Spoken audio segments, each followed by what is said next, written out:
जी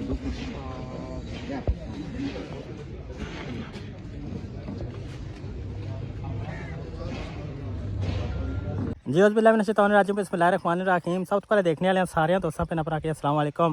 उम्मीद करता हूँ देखने वाले सारे दोस्त पे अपना ठीक ठाक हो सो अल्लाह पाक ने हिफ्सो अमान चो सो जी तुसा की एक अफसोसनाक खबर तो आगाह करसा जी। अज साड़ी तहसील डडियाल ने शहर विच जनाब बल्दिया वाली गली च एक ताजर ना जनाब गोदाम जड़ाया वो नज़रे आतश हो गया जी। अग लगने की वजह तो गोदाम जितना समान थिया सी वो सारा जनाब जली तै राख हो गया।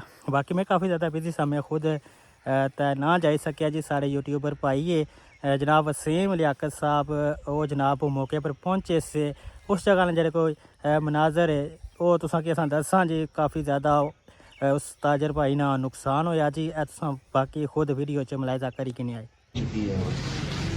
कुछ भी नहीं बचा, बहुत बड़ा नुकसान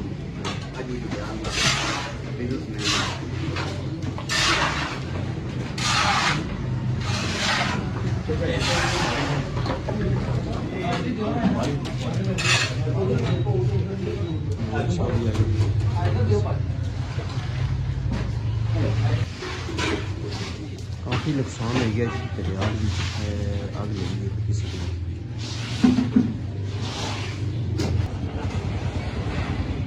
एक करियाना स्टोर से होलसेल वाला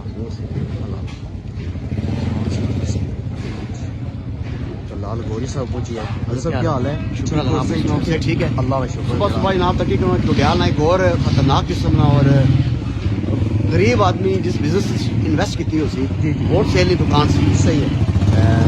बहुत बड़ा नुकसान इसलिए जड़ा ना। कोई वजह पता लगी है? वजह ये बुझने यहाँ पे कि आग लगी है, कोई बिजली ना कोई मसला बिजली नहीं जड़ा जिसकी वजह तो होया। लेकिन वो मजीद पूछने पब्लिक को लोग सही है पता सही कोई दसी हो रहा। जी सही गल है। यहाँ सब हम पहुंचे हैं, पहले जहर है काफी आग भखी भी सी बहुत ज्यादा आने भखी भी नुकसान भी काफी होया है। बिल्कुल ये गल जी सही है। बाकी चलो पूछने हैं फिर अगर जुड़ने हैं जरा जी।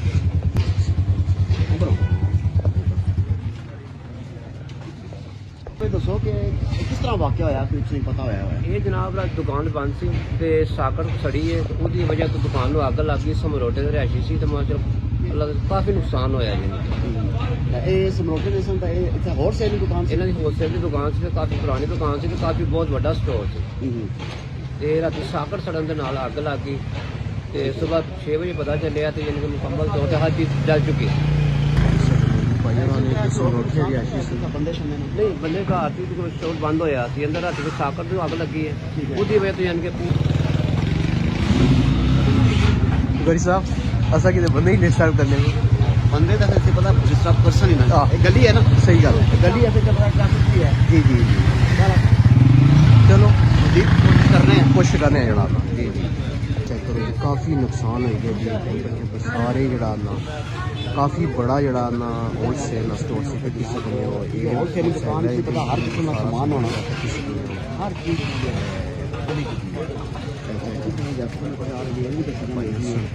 सफाई होनी है।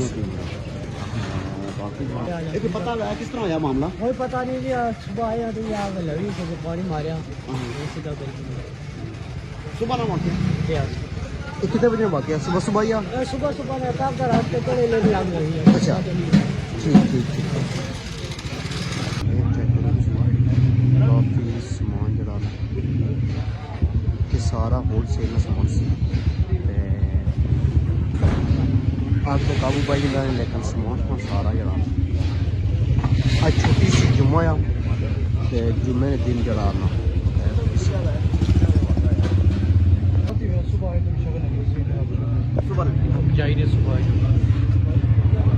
लगी किस तरह कोई पता नहीं, कोई शॉटिंग की वजह हुई, कोई तार शॉटिंग।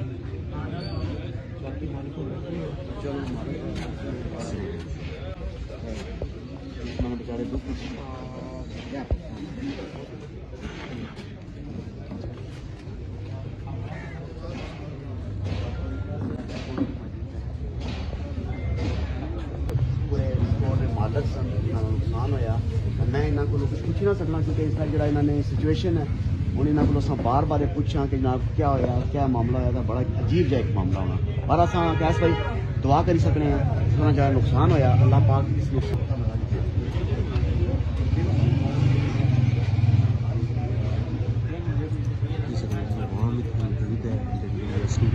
बच्चियां छोड़ने लाल इतना जड़ा ना कॉलेज भी है लाल जड़ा ना चेक करी सकते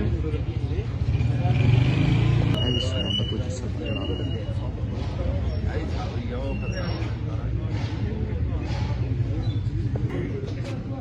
ये सब सारे चेक बोतलों से हमें मालिक तक किसी को नहीं है छोटे साफ पे ये समोठे ने रेशी के बकाया तक किसी ने आवाम जड़ी है काफ़ी नुकसान होया इन्होंने भाई होना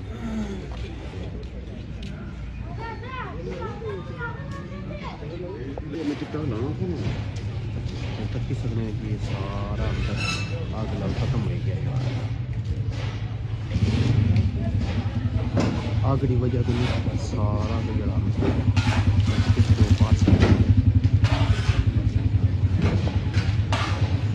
अंदर अलमारियाँ सारी सजाइयाँ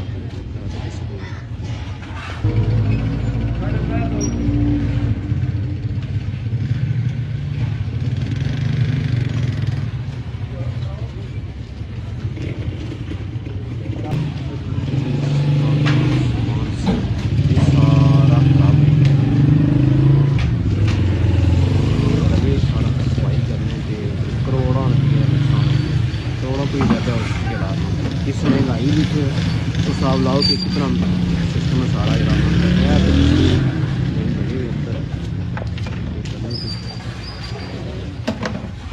चेक करो सारा आगे लगने नहीं लग जाती खत्म हो गया चेक कर सकते जी ये सारी इधर की गली जानी है कॉलेज है लाल बच्चे छोटे थोड़ा जैसे अपनी व्यू करानी है इस सुबह सुबह हमें कि कुछ चीज़ों अंदर खड़ियाँ इसकी वजह तो धमाके की आवाज़ आई है इसके नीचे बहुत सारी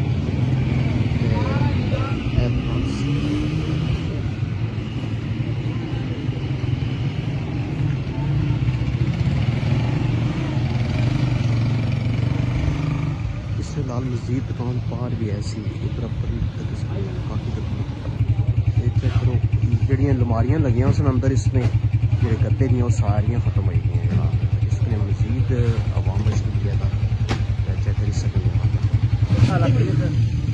जी सर वाक़या है ठीक है कल सुते सा इनाम आवाज़ आई है थक थक आवाज़ आई है ठीक है बाहर निकले इनाम तक अग ने छोले निकलने के बाद फिर ताले तोड़े नहीं इनाम पहले तोड़ी फिर बाजा कटिया अब तक बुझाई ने टैंकर आया वो तो पानी गाड़ी को बुझाई नहीं ठीक है हाँ ये दसो कि जो आग लगी है तो मौके पर एम्बुलेंस सारी फायर ब्रिगेड वगैरह मौके पर कोई नहीं पहुंचा घर के कोई नहीं आई है ठीक है उस तो बाद कोई पर टैंकर ही पानी है इनका प्राइवेट टैंकर आया है प्राइवेट चार टैंकर अवेलेबल कोई इंतजामिया चुकी आया हुआ है इंतजामिया च पुलिस आई है ठीक है एसडीएम आया सी ठीक है ठीक है मौका तक करना नहीं था ठीक है सही है तो बाकी नहीं तो के कितनी देर जी है आग लगी है प्राइवेट को नहीं आई ठीक है ठीक है हाँ कितनी हालांकि उन्होंने काम बनना सीखा अपना वो को नहीं आई नहीं आई तो कितनी देर तकरीबन आग कितने घंटे तक लगी रही है तकरीबन 2 घंटे आग लग रही है 2 घंटे 2 घंटे हर चीज सड़ी है रात में तकी भी है नहीं दुकान में छोटी दुकान नहीं है बड़ी दुकान है ठीक है एक माल भी कल पूरी गड्डी भरी अंदा ने कल आया सी कल आया माल ओए। कल का माल कल अंदा ने वो भी सारा माल अंदर बहुत बड़ा नुकसान है करोड़ों का नुकसान है वो जी। करोड़ों रुपए नुकसान है ये कोई समझ लगी है किस वजह तो हुई आग लगी है जी इधर की बिजनेस सर्किट कोई स्टार्ट हुआ है अच्छा बिजली सर्किट जड़ा है सुबह को 4 बजे का वाकया हुई अच्छा ठीक ये दसने कोई धमाका शका होया इस तरीके ना कोई चीज़ें फटियां यार होईयां कुछ चीजें फटकियां ताई इनको आवाज आई है जी। लड़ाई की आवाज आई है ये समझा कि पता नहीं बाहर क्या हुई है तो बाहर रियाश कोल ही था नहीं अच्छा। बाहर निकले तक ना तक अग लगी अल्लाह पाक की फिर ताले तोड़े नहीं जनाब ठीक काफी नुकसान है हाँ, ये काफी नुकसान बहुत ज्यादा करोड़ों रुपए नुकसान हुआ जी है जी जी सही है मेहरबानी ठीक है जी जी, जनाब मैं तो सुना सब देखी कि शॉर्ट सर्किट नहीं बड़ा तो आग लगी है तकरीबन बहुत ज़्यादा नुकसान होया और इतने तक मैं गल आखसा कि अगर कोई अच्छा बंदा है जी इसने कोई हौसला अफजाई करा बेचारा दुकानदार सी जी तो इसकी दुकान को जरा दोबारा सेटअप हो सके बहुत शुक्रिया मेरा